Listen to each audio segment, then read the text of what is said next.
Hello friends, followers and channel members, welcome to today's video in Microsoft Flight Simulator 2020, and of course the one we've been waiting for so long, the Fenix version 2 has finally landed.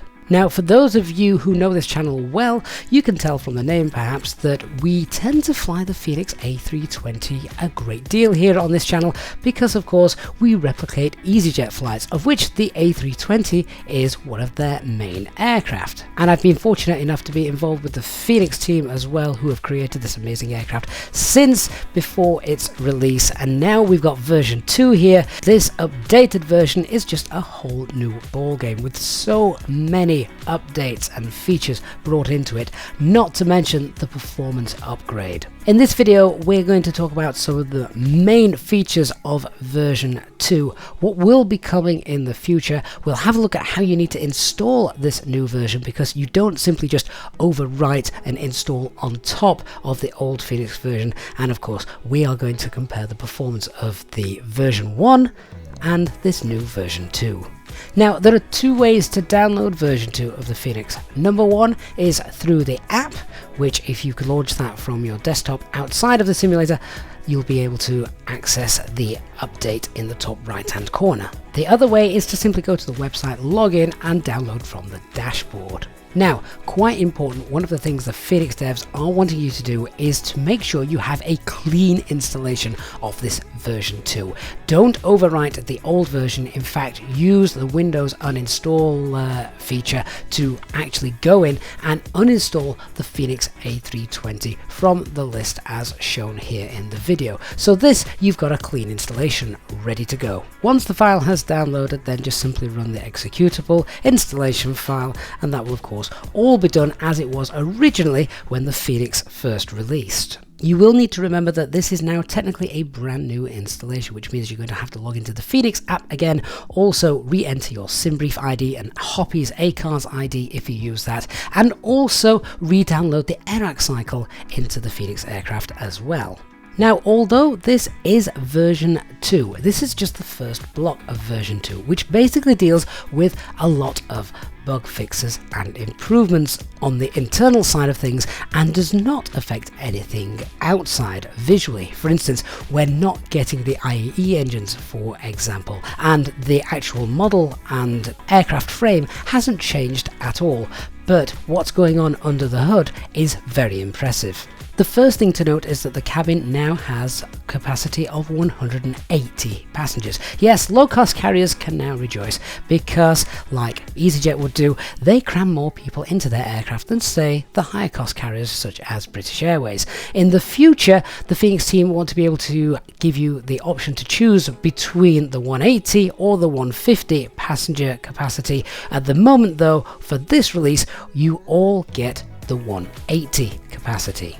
One of the biggest fixes in version 2 comes about when we enter flare mode. Now, many people, myself included, have on occasions really struggled to land this aircraft, particularly if you're in a strong crosswind, and the same goes for taking off.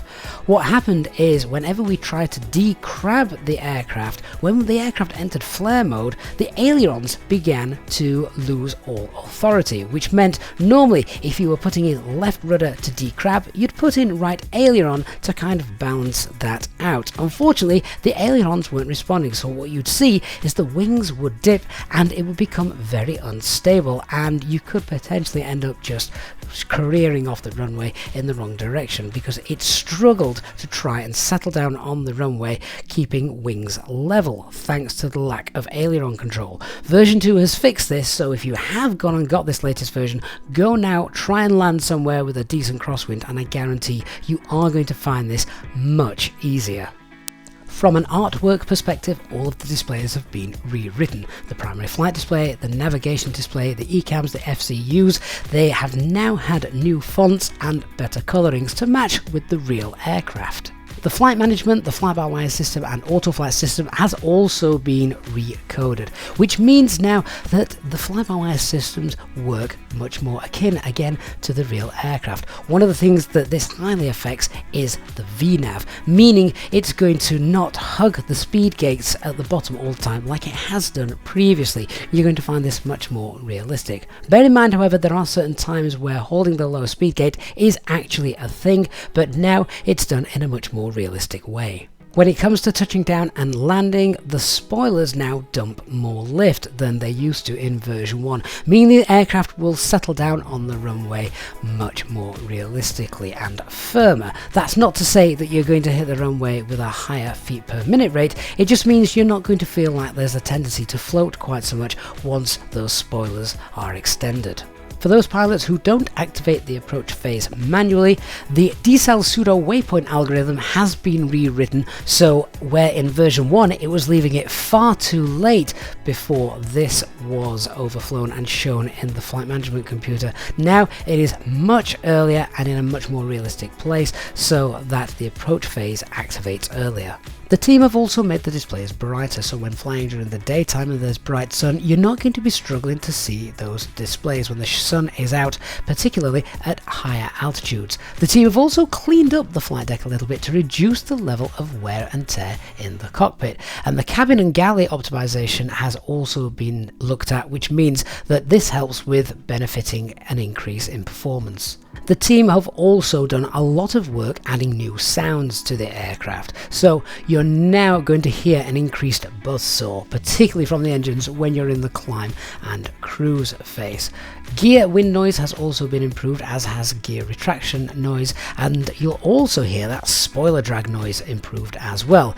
But whilst they've been doing all this, they've also optimized the sounds as well, meaning a lower memory CPU cost, which again helps to improve performance. So let's take a look at that performance then. This is version 1, and I'm really putting this to the test because I have loaded in at Inibuild's JFK and I've got everything at JFK turned on. So all of the passengers, some of the static aircraft, and of course the trains running around. Basically, this is feature rich, and this is version 1 of the Fenix. You can see it's holding somewhere between 24 and 25 FPS. Now we jump into version 2 and you can see immediately it's trying to pretty much hug 30 FPS, so that is quite a significant gain. And of course you're going to see even larger improvements when you're not at somewhere like JFK.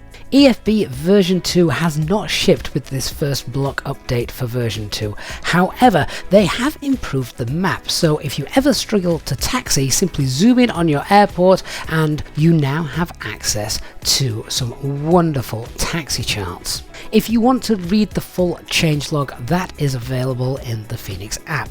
There are literally dozens of points listed here, far too many improvements to go through in this video because it just seems endless. And when you think we've been waiting since November for this update, then at least we can see this is what the team have been working on for so long.